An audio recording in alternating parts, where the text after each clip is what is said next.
إن الحمد لله نحمده ونستعينه ونستغفره ونعوذ بالله من شرور أنفسنا ومن سيئات أعمالنا من يهده الله فلا مضل له ومن يضلل فلا هادي له وأشهد أن لا إله إلا الله وحده لا شريك له وأشهد أن محمدا عبده ورسوله صلى الله عليه وسلم Assalamu alaikum wa rahmatullahi wa barakatuh les frères et sœurs, j'espère que vous allez bien. Donc, on continue notre série de vidéos sur les thèmes qui ne sont quasiment jamais abordés dans les mosquées en France. Et le thème dont on va parler aujourd'hui, qui est fondamental en islam, qui est la légitimité des mises en garde. Le fait qu'en islam, il est permis de mettre en garde contre des gens.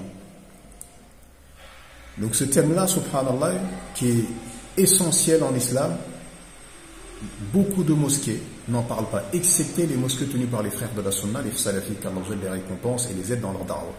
Il n'y a que eux qui en parlent, subhanallah.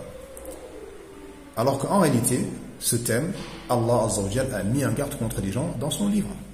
Il a descendu une sourate entière pour mettre en garde contre une personne et sa femme, Abu Lahab. A'udhu billahi minash shaitanir rajim, bismillahir rahmanir rahim. Tabbat yada abi lahabin wa tab ma aghna anhu maluhu wa ma kasab. سيصلى نارا ذات لهب وامرأته حمالة الحطب في جيدها حبل من مسد. Il met en garde contre Abu Lahab car il a insulté le messager d'Allah sallallahu alayhi wa sallam, il le menace de l'enfer, il lui annonce l'enfer à lui et à sa femme.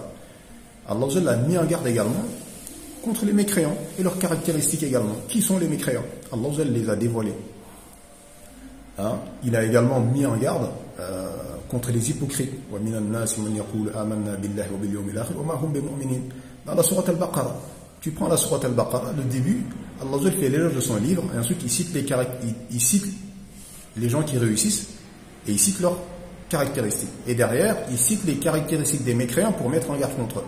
Et ensuite, il cite les caractéristiques des hypocrites pour mettre en garde contre eux. Tu prends également sourate Al-Fatiha, la première sourate du Coran, ceux qui ont encouru la colère d'Allah, ce sont les juifs et tous ceux qui suivent leur voie. Et pourquoi ils ont encouru la colère d'Allah? Car ils ont la science, ils ne la mettent pas en application. Donc Allah il vient de mettre en garde contre les juifs et contre toute personne qui a la science et qui ne la met pas en application. Voilà des égarés. Il a mis en garde également contre les égarés, c'est-à-dire ceux qui œuvrent sans science, les chrétiens et tous ceux qui suivent leur voie. Et derrière, pareil, la sourate Ali Imran, c'est une sourate qu'Allah a révélée pour mettre en garde contre les chrétiens et tout ce qu'ils inventent comme mensonge sur Isa alayhi wa salam et sa mère Maryam. Donc la mise en garde fait partie de la religion.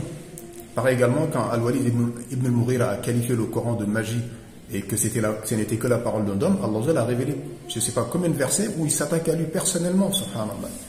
Donc tout ça c'est des choses en fait qui font partie de l'islam. Et le prophète sallallahu alayhi wa sallam a également mis en garde dans sa sunna contre les innovations et contre les innovateurs.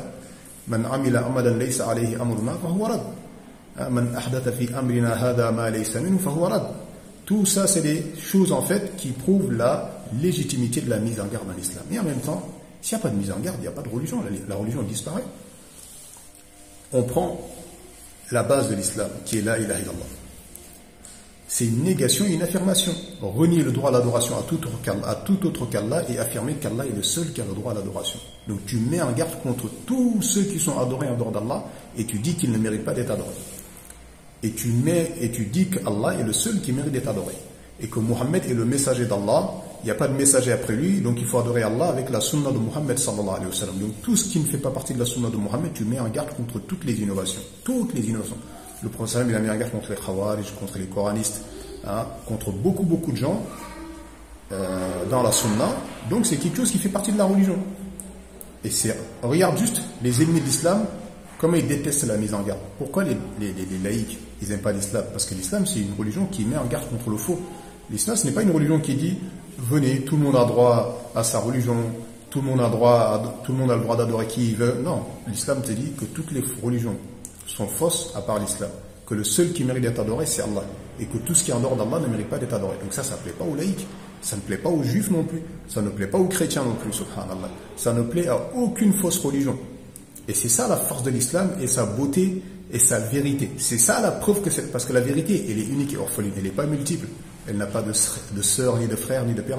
La vérité elle est unique, elle est orpheline. Il n'y a pas de demi-vérité, la sœur de la vérité, le grand-père de la vérité. Non, l'islam est unique. C'est la seule religion, inna dina inda Allah l'islam.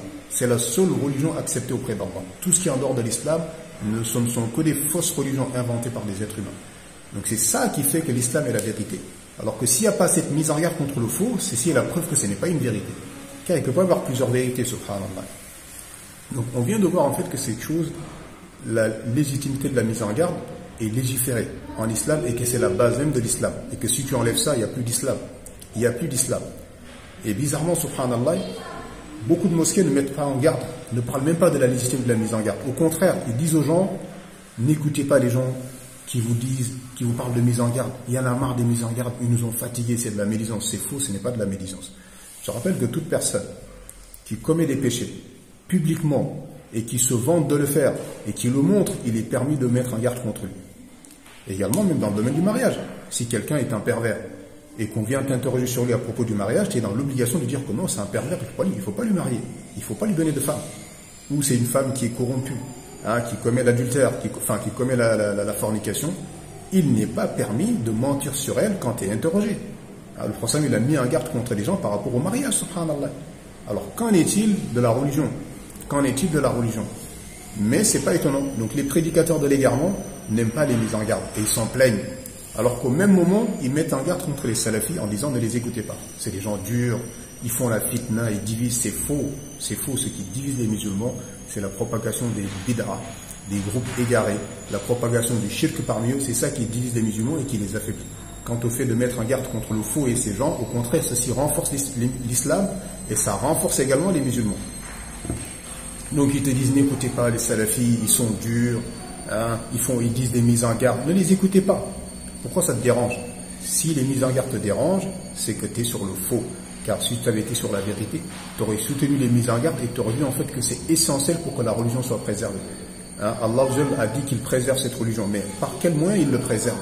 À travers les mises en garde, à travers les chaînes de transmission. S'il n'y avait pas les chaînes de transmission, n'importe qui dirait n'importe quoi au nom de la religion. Et les gens l'accepteraient. Donc à travers les mises en garde que font les savants de la sunna, les savants du hadith, et qui mettent en garde contre les égarés, c'est à travers cela qu'Allah préserve cette religion, subhanallah. Alors qu'il y en a, ils veulent détruire cette religion, ils veulent lui introduire tout et n'importe quoi, les laïcs, surtout également les égarés, parmi les terroristes, les khawarij, et puis en même temps, c'est logique. Toi, tu connais l'islam, tu connais la bonne voie, t'es salafi, walhamdulillah. Il y a des tablirs qui viennent pour recruter les jeunes devant toi. Et tu sais que le groupe tablir est un groupe égaré, innové. Et que tout ce qu'ils font là ne sert à rien, n'apporte rien. Au contraire, ça éloigne d'Allah, ça mène à l'égarement. Est-ce que tu vas te taire? Tu vas les laisser faire? Tu vas pas les laisser faire, subhanallah. Ou les Khawarij, les Daesh, Al-Qaïda, Al-Nusra, ils viennent recruter des jeunes qui sont en bas de chez toi, que tu connais personnellement. Et tu sais que c'est des groupes égarés, mauvais, qui vont prendre ces jeunes-là pour en faire de la chair à canon. Et que surtout que ces groupes-là également sont financés par les Occidentaux. C'est pas un djihad fis sabilillah, c'est un djihad pour la démocratie, pour la laïcité, pour la République, pour le sionisme. Et tu vas laisser ce jeune-là partir avec eux sans rien dire, alors que tu sais très très bien que c'est un égarement et qu'il risque sa vie. Tu peux pas te laisser, tu peux pas te taire. Tu es obligé de parler, subhanallah. C'est ça la mise en garde. Ou quelqu'un vient, il veut vendre de la marchandise qui est périmée aux musulmans. Toi, tu sais très très bien que cette marchandise-là, elle est périmée. Et que c'est un aliment, par exemple, qui est mauvais. Les musulmans, ils vont l'acheter, ils vont le manger, ils vont tomber malades, ils peuvent mourir. Est-ce que tu accepterais de te taire? Non, tu vas parler forcément pour dire aux gens, oh, stop. Alors, qu'en est-il des gens qui peuvent les conduire jusqu'en enfer? Parce que les innovations, c'est ça, les groupes NAV, c'est ça. Non seulement ils te font perdre parfois ta vie, mais ils te font perdre parfois ton au-delà, subhanallah. Ou moi, par exemple, je suis issu d'un pays où il y a beaucoup de soufis. Les Tidjal, les Mourides, ils viennent, subhanallah, ils trompent les musulmans, ils leur bouffent tout leur argent, toutes leurs économies, ils les prennent. Ils leur font croire en fait qu'ils ont la baraka, que leurs invocations sont exaucées. Les massakines, ils viennent chez eux, ils leur donnent tout leur argent, ils leur font faire des shirkiyat, ils leur font faire des bid'ah. Est-ce que moi je vais me taire alors que je vois ça, subhanallah, et je vois les gens de chez moi, les gens de ma famille rentrer dans ces délires-là et s'égarer et dire ah non, on parle pas sur eux, sinon ça va créer des fitnas, on est tous des musulmans. Non. On est tous des musulmans et on doit s'unir sur la vérité. Le Coran et la Sunna avec la compréhension des pieux prédécesseurs. Donc toute personne qui vient contredire ces principes-là, on met en garde contre lui. Et on met en garde également contre son groupe. Et ce à quoi il appelle, subhanallah. Et ceci fait partie de la religion. Donc pour montrer l'importance de ça, c'est simple. C'est-à-dire qu'à un moment donné, si tu as un minimum d'amour, de fierté pour l'islam, tu peux pas accepter que les gens viennent la détruire. lui imputer, lui affilier des choses qui n'en font pas partie. Moi, personnellement, j'ai vécu dans une ville où il y avait beaucoup de tablirs, la ville de Troyes. Quand on est arrivé dans cette ville-là, il y avait énormément de tablirs. Ils avaient une grosse da'wa là-bas. Ils ont 2 mosquées. Ils faisaient sortir quasiment tous les jeunes de la ville. C'est rare que tu vois un jeune de la ville sans qu'il ne soit déjà sorti avec eux. Donc, moi, personnellement, ils ont essayé de me recruter. Ils sont venus me voir. Ils faisaient ta'alim dans la mosquée. Donc, moi, je me suis écarté d'eux. J'étais dans un coin. Oui, pourquoi tu viens pas avec nous? Il faut être avec le groupe des musulmans. Le professeur, il faut être avec le groupe. Il faut pas s'isoler. Je dis, mais c'est vous le groupe des musulmans, là? Une assise de science de Jahil. Et qui fait ça que dans le but de recruter des gens. J'ai dit non, moi je ne vais pas avec eux. Donc ils ont essayé de me recruter, moi je leur ai fait comprendre que ça ne m'intéresse pas. Et puis derrière, je me suis bien renseigné sur eux, j'ai compris en fait que c'était vraiment un groupe égaré, un groupe innové, et que tous les savants de la Sunna mettaient en garde contre eux, tous les étudiants en sciences salafis mettaient en garde contre eux, notamment Youssef Abou Anas à l'époque avait fait une conférence sur eux. Et derrière, j'ai vu, dans le quartier, ils allaient faire du porte-à-porte pour recruter du monde et les faire sortir. Ils allaient faire des ta'alim chez les gens, ils débarquaient chez les gens, ils s'imposaient, etc., etc. Et ils disaient que c'était les gens de la mosquée. Donc ils venaient en fait au nom de tous les musulmans du quartier. Donc en fait, tu étais concerné dans le sens où en fait, ils disaient que c'était les gens de la mosquée. Donc ils te mettaient dedans sans même que tu sois au courant en fait. Et ils allaient comme ça salir l'image de l'islam et des musulmans. Ils allaient sonner, c'est les gens, ils rentraient, ils recrutaient. Et jusqu'au moment où, il y a un moment donné, ils donnaient rendez-vous à des jeunes qui n'avaient même pas la majorité pour faire du khuruj. Donc je me rappelle un jeune qui avait à l'époque 13 ans. Il vient, il me dit, ils m'ont donné rendez-vous là devant l'Intermarché pour qu'on aille dans une ville à côté pour faire du khuruj. J'ai dit, comment ça? J'ai dit, toi t'as quel âge? 13 ans? Ta mère elle est au courant que toi tu vas sortir? Il me dit, non. J'ai dit, comment des gens te donnent rendez-vous à un mineur pour dire qu'il va le sortir pour aller faire du khuruj? Ah, je sais pas où. Alors que l'autre miskin, il sait même pas ce que c'est que la ilaha illallah. J'ai dit, subhanallah. Et c'est là qu'on a compris en fait le danger de ne pas parler sur les gens du fou. Et là on a commencé à mettre en garde contre eux. On les a conseillés personnellement, ils n'ont pas accepté le conseil. On a mis en garde contre eux, on les a boycottés. Et on disait à tout le monde de ne pas sortir avec eux dans le quartier. Après ils avaient la haine. Et ils partaient se plaindre partout. Oui, c'est des salafis, ils sont durs, ils n'ont pas de cœur, ils n'ont pas de rahma, ils sont pas gentils, ils parlent sur nous, ils ne nous considèrent pas musulmans, c'est faux. Personne n'a dit que vous étiez des kafirs. Personne n'a fait votre takfir.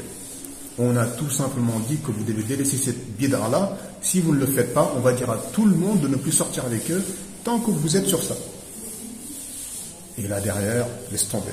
Ils allaient mettre en garde contre nous, alors qu'au même moment, ils se plaignent des mises en garde que nous on fait sur eux. C'est logique dans ce cas-là. Pourquoi tu mets en garde contre les salafis si tu dis que la mise en garde, c'est pas une bonne chose? Donc en fait, c'est pour dire à quel point c'est une nécessité. Donc quand tu es salafi, que tu connais la bonne voie, tu es obligé de parler sur les gens du faux qui y a autour de toi. Si tu ne le fais pas et que tu vois ils viennent recruter du monde près de chez toi, devant ta porte, parfois des frères que tu connais, hein, des massakines qui ne savent pas, qui ne connaissent pas la bonne voie, tu te dois de parler sur eux. Parce qu'il y en a, ils venaient nous voir en me disant, mais non, il ne faut pas être dur avec eux. Ok, taïeb, toi tu ne sors pas avec eux, mais c'est pas grave, laisse les autres sortir. Je dis non, c'est pas ça l'islam. L'islam, c'est que tu te mets sur la droiture et que tu pousses les gens à se mettre sur la droiture. C'est que tu évites le mal et que tu aides les gens à éviter le mal. C'est pas moi, alhamdoulilah, moi je connais, c'est un égarement, moi je sors pas, mais ils peuvent sortir tous les autres musulmans, je m'en fous. Non, c'est quel islam ça? C'est quelle solidarité ça? C'est ça, watawasaw bil haqq watawasaw bis sabr. Alors ce que t'aimes pas pour toi, tu l'aimes pas pour les autres. Le mal que t'aimes pas pour toi, tu l'aimes pas également pour les autres, subhanallah. Donc voilà en fait comment ces gens-là, hein, des prédicateurs également, les Nader Abou Anas, Boussena, Rachid El-Jay, Ibn Ismaël Moulir, Farid Mounir, Medid Islam Mag, tous ces gens-là, Bejrafil, Arvo de Savoir à l'époque, Ahmed Mirtar, tous ces gens-là détestent les mises en garde. Et ils disent, ouais, mise en garde, mise en garde, mise en garde, ne les écoutez pas. Bah non, parce que vous ne triomphez que parce que les gens se taisent sur vous. Dès que les gens de la Sunna parlent sur vous, mettent en garde contre vous, votre business, ça y est, c'est fini. Personne ne va assister à vos conférences, personne ne va aller dans vos mosquées, personne ne va vous donner son argent également. Car beaucoup parmi ces gens-là bouffent l'argent des musulmans pendant qu'ils les égarent. Imagine, hein, ils t'égarent et ils te bouffent ton argent. Et parfois c'est ta vie également.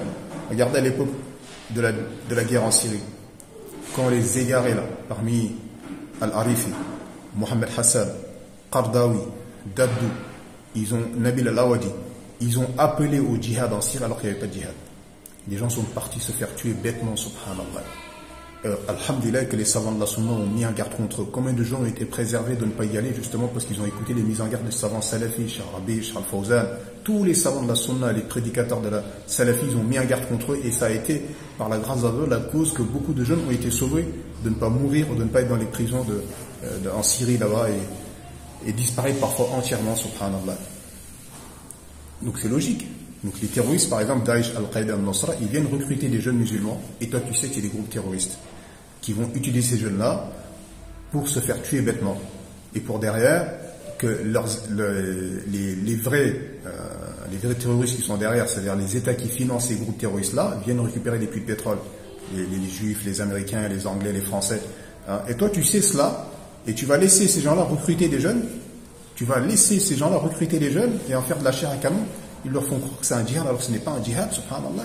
C'est uniquement pour aller travailler pour leur maître américain, juif, français, anglais, hein, et puis derrière récupérer le pétrole et tout ce qui va avec derrière. Est-ce que tu te tairais? Tu ne te tairais pas, subhanallah. C'est ça les mises en garde, donc c'est légitime. Ou quelqu'un il vient demander ta fille en mariage, hein, ou quelqu'un il vient demander ta fille en mariage, et tu interroges un frère sur cette personne-là, tu dis est-ce que cette personne-là qui vient demander ma fille en mariage est quelqu'un de bien ou pas? Et le frère il te dit oui c'est quelqu'un de bien, alors qu'au contraire c'est quelqu'un de mauvais. Et tu le découvres après, comment tu serais? Tu serais pas content. Donc c'est la même chose, subhanallah. C'est exactement la même chose. Donc les mises en garde font partie de la religion. qu'Allah récompense les frères salafis, les frères de la sunna qui mettent en garde contre les gens du faux. هذا والله أعلم وصلى الله وسلم على نبينا محمد وعلى آله وصحبه أجمعين سبحان ربك رب العزة عما يصفون والسلام على المرسلين والحمد لله رب العالمين.